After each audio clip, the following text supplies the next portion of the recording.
at the beginning. I mean, you painted the picture of the speed with which things are moving in the United States, and then you said there's a question as to whether the UK or elsewhere in Europe we turn up, or the UK, we turn up to be the second mover or we're a laggard. First, if you just project forward on the current trajectory, approaches in America contrasting with approaches in the UK, and go out, say, I don't know, 3 years, where do you think we're going to be? And is the issue for the UK, you talked about some specific regulatory asks, but is there also just a speed point? So how you put it as an interesting exam question as to whether we're going to be a laggard or second mover. I mean, what do you actually think it looks like at the moment? And if we stay on the current trajectory in the UK, where do you think we're going to be? Thank you for the question. In the US in particular, I think they themselves were behind on this topic, particularly under the last administration and the approach that was taken by the previous Securities and Exchange Commission. But they've now pivoted under the new administration. I think they're now in a leadership role. So there are other jurisdictions, particularly in Asia and the UAE and others, that have done a lot. But now I think the US is now moving ahead probably the fastest. So I think they are the right benchmark for this comparison. Since the Genius Act, which is the US's stablecoin kind of legislation, was passed, and that's only been 4 or 5 months, we've counted up the number of kind of stablecoin projects that have been announced. We've got to 200.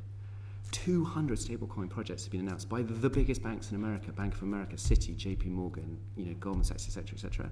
They're all looking at this, as well as the independent players. Last time I checked in the UK, we have 8 million. And we have about 4 players in the FCA regime versus 200. The US regime has not even gone live yet. But I think what you see is the power of the regulatory clarity in the sense of this is more or less what the landing zone is. So I won't pretend to you in the US that we know precisely what the rules are, because under the legislation we've got the Fed and others have got to write in some kind of specific rules.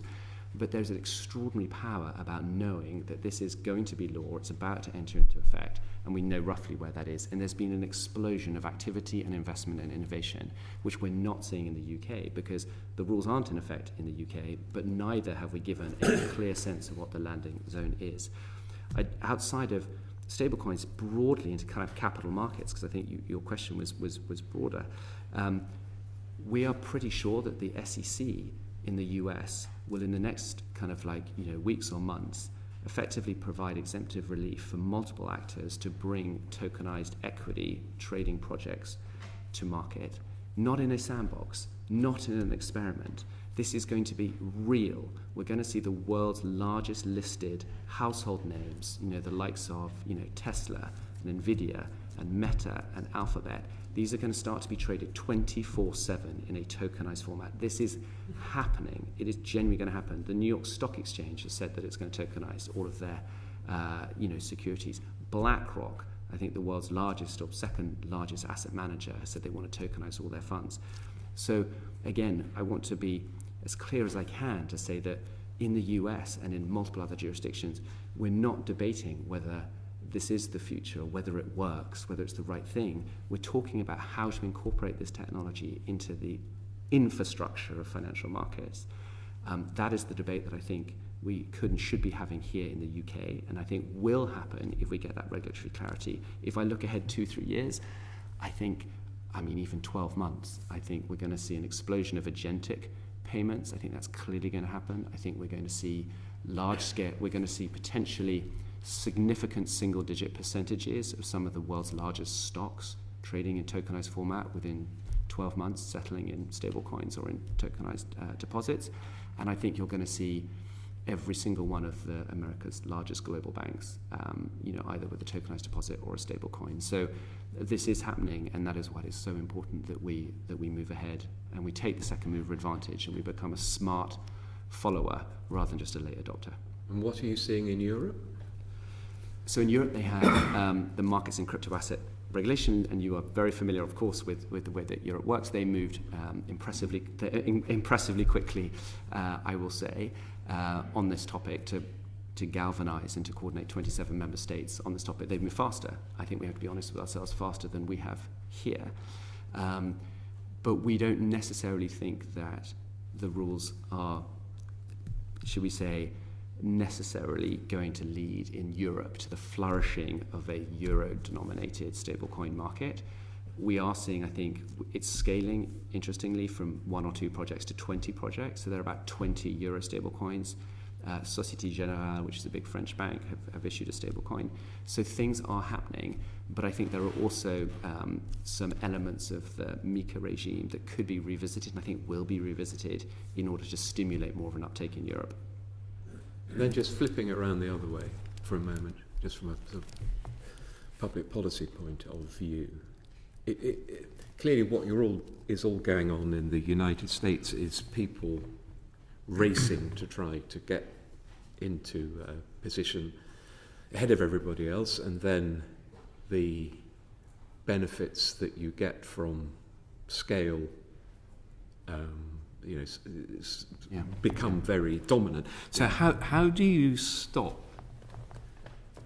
the recreation of the current analog model where we have massive concentration in a small number of banks and a small number of clearing houses and a small number of exchanges? I mean, how does one use this kind of moment of transformation to try to have a more competitive landscape afterwards where risk can be more spread and we don't end up with what we currently have, which is a model whereby risk is very concentrated in a small number of dominant players?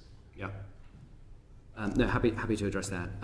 Where I thought you were going is our reliance on dollars and dollarization, and then, so maybe I start there and I'll move into the concentration of the players.